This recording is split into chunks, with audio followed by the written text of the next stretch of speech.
All right, welcome back to KDK's Election Night Special. We're getting insight tonight from 2 Democrats and 2 Republicans on our panel. Let's bring them in now, along with Jon Delano and Stacy Smith. Well, we've got a great panel together, all 40 years of age or under, down to age 19. Here's the question I want to ask, and again, we've only just seen mail-in ballots, so we're still waiting for the entire county to come in.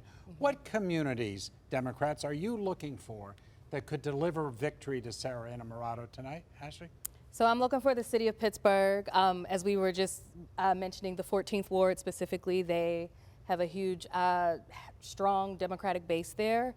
And the surrounding boroughs and municipalities, so your Wilkinsburg, your Swissvales, Edgewood, those neighborhoods that touch the city, we need everyone to get out and vote in this off year. Yeah. Phil, what about the North Hills and the South Hills? They're suburban areas with lots of Democrats. Yeah. And the Mon Valley. Yeah, absolutely, John. You know, we're going to be looking at North Hills, obviously where I'm from, areas in the South Hills, Mount Lebanon, Bethel Park, and even Penn Hills, right? Every municipality outside of the city, those larger areas are the places you really want to take a look at. And how about you Republicans? Where do you think Joe Rockey wins this? What kind of communities do you think? Yeah, so I believe he wins this more on the outskirts and the suburbs in particular. You know, you referenced the Pine Townships, you referenced the Western Townships. Those are going to be the really the districts that are going to help him win this election. How about you, Aaron? Yeah, I can't say I disagree, but don't count out the city. We have been working diligently in the city like Republicans haven't been doing in the past. So I think you're going to see a huge increase in support from Republicans in the city. Also, remember, Democrats in the city who are being hit hard with public safety crime issue and this tax assessment, they are coming out and telling me at the polls today that they were throwing their weight behind Joe Rockey. Yeah. Stacy? I'd like to throw this one out, and this comes from one of my panelists around the table with Stacy Smith that we do, and that was, he said it to me this evening, and that is that this election was really not about parties at all, but rather it was an election about ideologies. Would you guys agree with that at all? Ashley? Yeah, I mean, I think specifically in this race, and when we're thinking down ballot, you're seeing different, you're seeing independent candidates and folks who typically may not be on one side or the other. We have a huge independent base here in Pennsylvania, but specifically here in Western Pennsylvania, so where those folks may fall.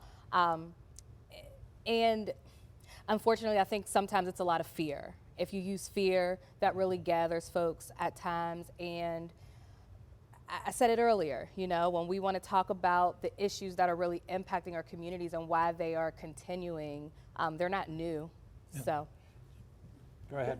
Yeah, sure. When we looked at Rocky's campaign in particular, he said that the only R in the ballot was Rocky, and what he really just wanted to reaffirm was he doesn't necessarily align wholeheartedly with the Republican Party, but that he has this more centrist, moderate plan that he wants to use in order to just benefit the entirety of Allegheny County. I understand that, but where I was driving, the point I was driving is that there is an ideological difference between the two candidates, and maybe even just whether we're talking about progressive or whether we're talking about moderate, and whether that's what's going on right now. I would like to touch on that if you don't mind. Sure. Very quickly. Okay, so Sarah Innamorato has been with the Democrat Socialists of America. I think that definitely hurt her, especially in the debate when that came out. And I think a lot of moderate Southwestern Pennsylvanians are saying no. Stacy, we only have 30 seconds. Okay. It's always a pleasure to be with you on these kinds of panels. How do you see this election going? Right now, I see that what you wouldn't believe, even in the spring, that Joe Rockey, I think, has a shot to win this thing. Doesn't mean he's going to, because you keep emphasizing we have not seen the results coming in from the rest of the county yet. The only thing we've seen so far are mail-in ballots, but talking with people up to the election day, you get the feeling that there's some sort of momentum for Rockey. We'll find out. We will indeed, and of course we'll be covering this not only here, but on KDKA-TV later this evening and on KDKA+. So stick with us. Our election night coverage will continue right after this break.